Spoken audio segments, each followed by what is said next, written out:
আসসালামু আলাইকুম ভিউয়ার্স, আমি Arfina Akter food recipe BD YouTube channel থেকে আপনাকে স্বাগতম। আজকে আমি রান্না করব হাতে মাখানো পটল দিয়ে পাবদা মাছের রেসিপি। এখানে আমি পটল নিয়েছি, ভালোভাবে কেটে পরিষ্কার করে ধুয়ে নিয়েছি, 4 ফালি করে কেটে নিয়েছি।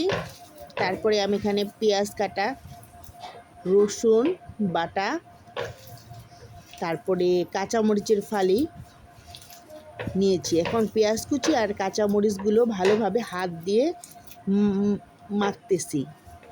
এই যে দেখুন, ভালোভাবে মাখতে হবে। তারপরে আমি রসুনটা দিয়ে মাখতেছি, লবণও দিয়ে দিয়েছি আমি। এখন আমি এখানে তেল দিব,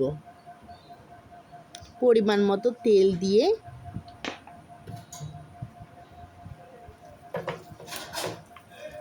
একবারে গ্রামীণ পদ্ধতি, গ্রামের মানুষগুলো এইভাবে রান্না করে আর খেতে খুব টেস্টি হয়। এখন আমি পটলগুলো দিয়ে দিলাম। পটলগুলো মাখা হলে এখন মাছগুলোর সাথে ভালোভাবে মাখে নিব। এই যে এটা হাত দিয়েই করতে হবে, সুন্দর করে মাখে নিয়ে এখন আমি পরিমাণ মতো পানি দিয়ে দিব, যাতে পটল আর মাছ আর সমস্ত মশলা সিদ্ধ হয়ে যায়। এই রান্নাটা করতেও সময় লাগে না আর খেতেও খুব টেস্টি হয়। এই যে এখন আমি চুলায় বসিয়ে দিলাম।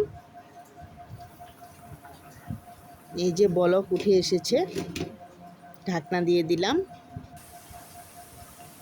এখন যতক্ষণ পর্যন্ত পানিটা কমে না আসে ততক্ষণ পর্যন্ত চুলা আমি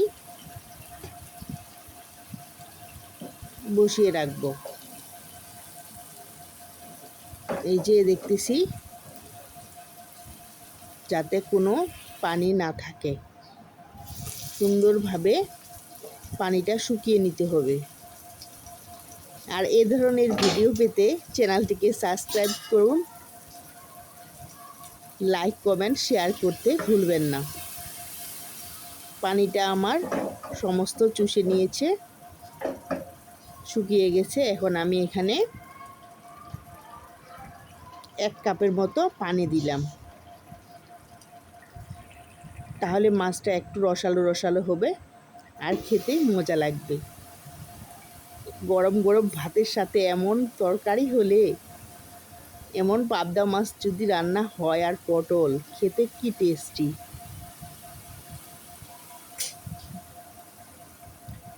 সবাই ভালো থাকবেন, ধন্যবাদ। আসসালামু আলাইকুম। এই যে দেখুন কি সুন্দর হয়েছে।